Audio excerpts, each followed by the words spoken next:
The title of Duke of Rothesay and the other Scottish titles which I've had the honour to carry for so long, I now pass to Catherine. In the spring of 2026, Buckingham Palace will do something it hasn't done in over a century. It will hand Catherine, Princess of Wales, a formal royal power that hasn't belonged to a Princess of Wales since before the First World War. No coronation. No hadline grabin ceremony.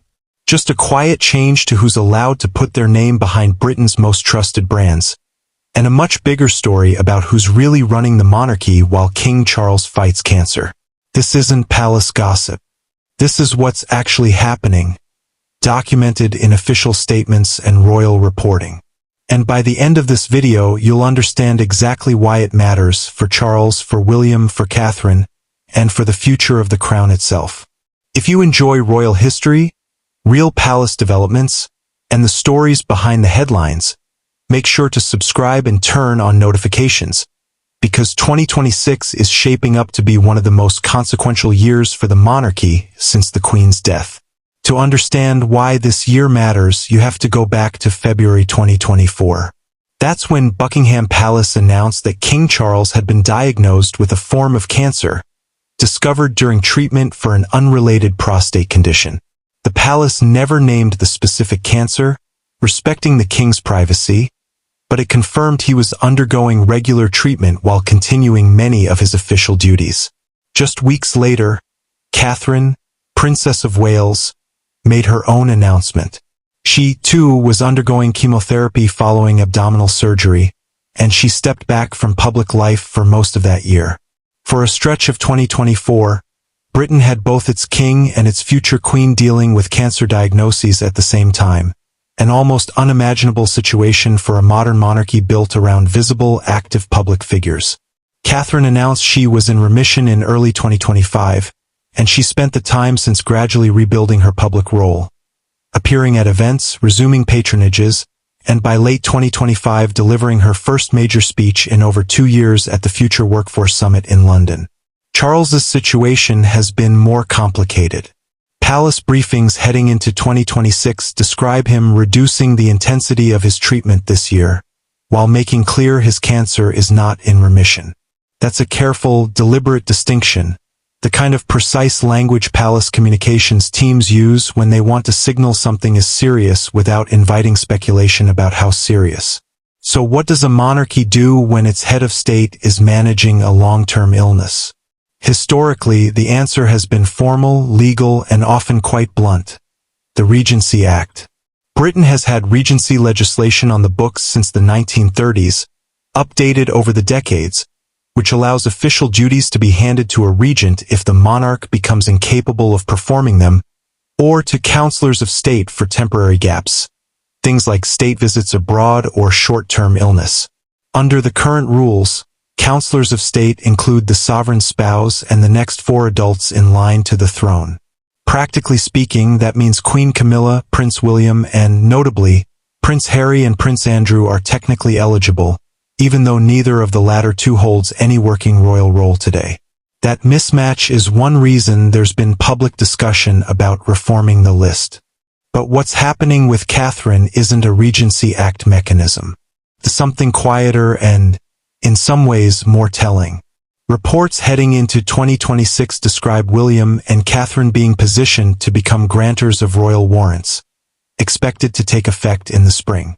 Royal warrants are the seals of approval the monarchy grants to businesses it has a long, direct relationship with: the coffee roaster, the Wellington bootmaker, the tailor, and only a small handful of senior royals have ever held the authority to grant them. Charles and Camilla already do. If this goes ahead as reported, Catherine would become the first Princess of Wales in 116 years to hold that power, a distinction that not even Princess Diana held during her time in the role. It's easy to treat a warrant-granting title as a minor administrative update, and on paper it is. But symbolically, it's part of a much bigger pattern that's been building steadily since 2022. William and Catherine taking on more weight, more visibility, and more formal authority, while Charles's public schedule adapts around his treatment. You can see that pattern across nearly every part of their public life. William has taken on more overseas representational trips. Catherine has become increasingly central to the working royal identity of the family. One royal commentator described her heading into 2026 as simply the key to the family's public operations, citing her popularity, her influence on fashion and public engagement, and her steadily increasing workload. Their joint appearances, from state events to lower-key visits like trying out curling with athletes in Scotland, are being read by royal watchers less as isolated engagements and more as evidence of a couple being deliberately built up as the stable, active center of the institution. This kind of quiet, gradual transfer of visibility and responsibility isn't unprecedented. It's actually how most modern monarchical transitions work. Queen Elizabeth II spent her final years steadily shifting engagements to Charles and William, a process that accelerated sharply after 2021, when her own health began to decline following Prince Philip's death. By the time she died in September 2022, Charles had already been effectively running much of the front line of royal duties for months. The monarchy doesn't like sudden, dramatic handovers. It prefers what royal historians sometimes call evolution, not revolution, a phrase associated with the institution's approach to change generally, going back to how it handled everything from the abdication crisis of 1936 to the modernization pushes under Elizabeth II. What makes the current moment different is the layering of two health situations at once.